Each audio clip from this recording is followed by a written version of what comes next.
Olá, vamos pensar numa coisa.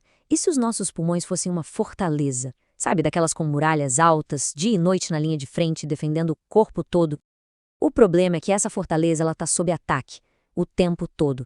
E hoje a gente vai mergulhar fundo para entender como esses ataques acontecem. Para nos guiar nessa jornada, vamos usar o material incrível do professor doutor Rodrigo Binkowski de Andrade. Então, a grande pergunta é essa, né? Com tanto inimigo por aí, fumaça, bactéria, até umas falhas que vêm de dentro, como é que o nosso corpo dá conta de se defender? E o que acontece quando essa defesa falha? É isso que a gente vai descobrir. Olha só o nosso roteiro para entender como proteger essa fortaleza. Primeiro, a gente vai conhecer a fortaleza em si, né? Os nossos pulmões. Depois, vamos dar uma olhada nos ataques que vêm de fora, como fumaça e poeira. A gente também vai falar de um inimigo invisível, que é bem perigoso. Aí, partimos para as batalhas internas, tipo infecções e alergias. E tem mais, uma falha que já vem de fábrica, uma questão genética. E no final, a gente junta todas as peças para ver o que dá para fazer. Beleza, então, vamos lá. Pensa só. Nossos pulmões são, muito resilientes. Ficam ali filtrando o ar o tempo todo sem parar. Mas é justamente essa abertura para o mundo que deixa eles super vulneráveis. É essa dança, sabe, entre ser forte e ser frágil. É isso que a gente vai investigar agora. Bom, vamos começar pelos ataques que vêm de fora. E a gente vai focar em dois que são bem potentes, digamos assim: a fumaça do cigarro e a poeira de carvão. As duas entram pelo mesmo lugar, a gente inala, mas o jeito que elas atacam o pulmão, é bem diferente.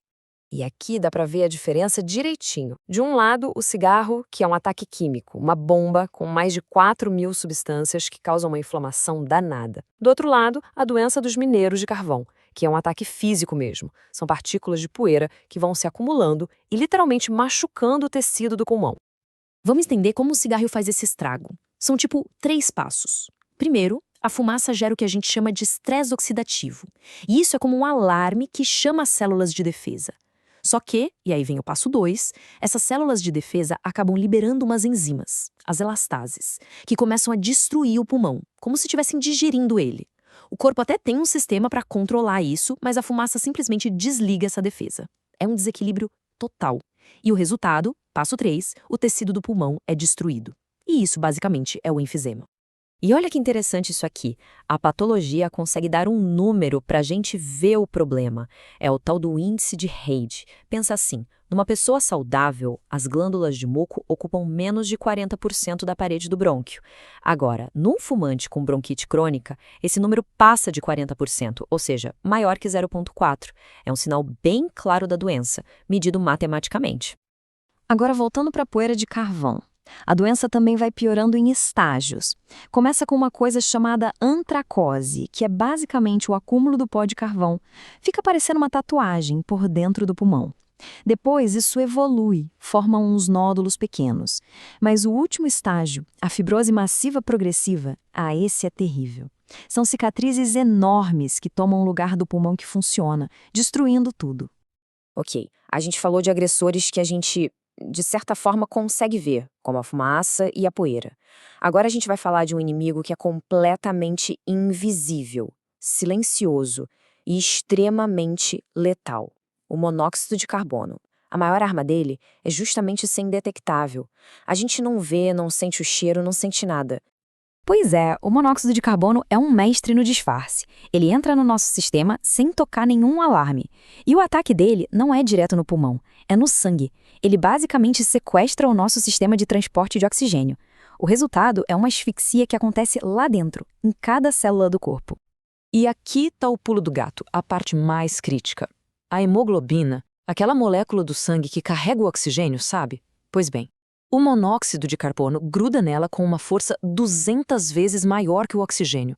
Isso é muita coisa. Significa que, se tiver os dois no ar, a hemoglobina vai sempre preferir o monóxido de carbono. Ela larga o oxigênio para trás.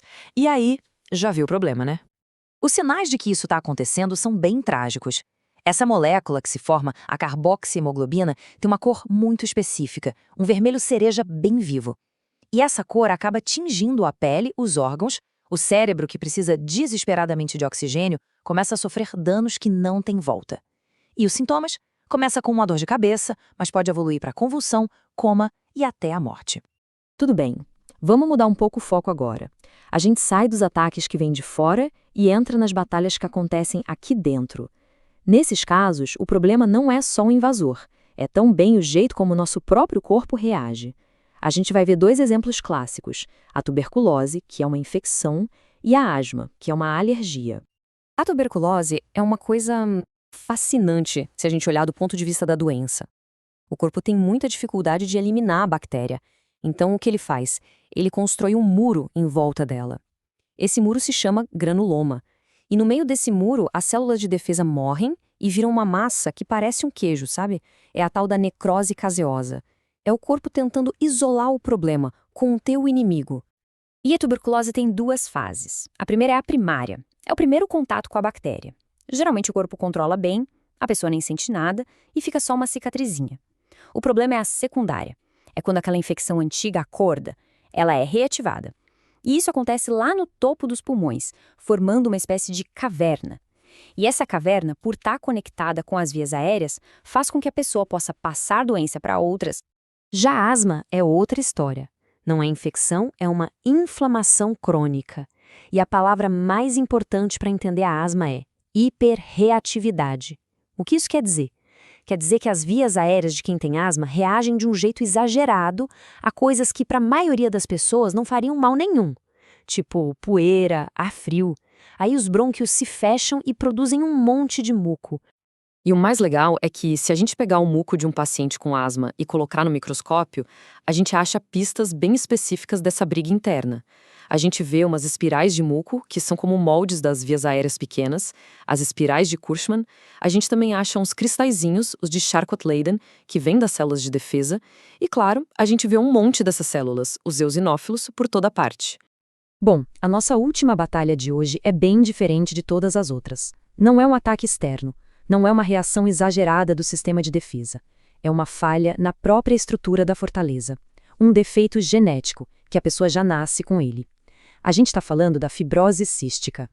A raiz de tudo está numa mutação num gene, o CFTR.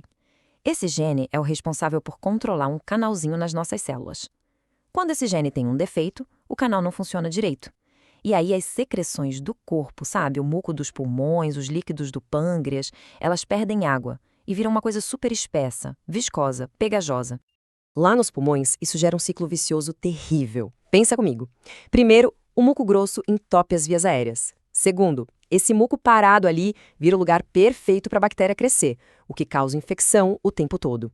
E terceiro, o corpo, para tentar lutar contra a infecção, manda mais células de defesa. Só que essa inflamação toda acaba destruindo ainda mais o pulmão.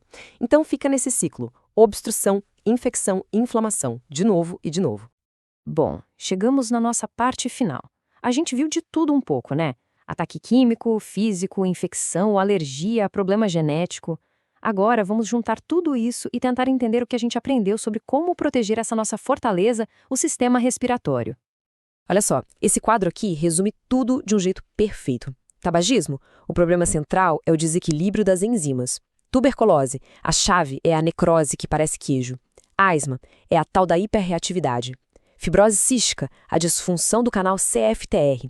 Na doença dos carvoeiros é o acúmulo de poeira, e na intoxicação por monóxido de carbono é aquela afinidade absurda pela hemoglobina. Cada doença tem a sua impressão digital, a sua assinatura. Mas sabe o que é mais impressionante? Apesar de cada doença funcionar de um jeito completamente diferente, o final da história, infelizmente, costuma ser o mesmo. Todos esses caminhos levam para a mesma coisa: inflamação, destruição daquele tecido super delicado do pulmão e, no fim das contas, a perda da capacidade de respirar. Uma perda que não tem volta. Isso tudo leva a gente para uma última reflexão. Agora que a gente conhece melhor quem são os inimigos, como eles atacam, a pergunta que não quer calar é: o que a gente pode fazer para fortalecer as muralhas e proteger melhor essa nossa fortaleza interior? Afinal, é ela que nos mantém vivos a cada vez que a gente puxa o ar.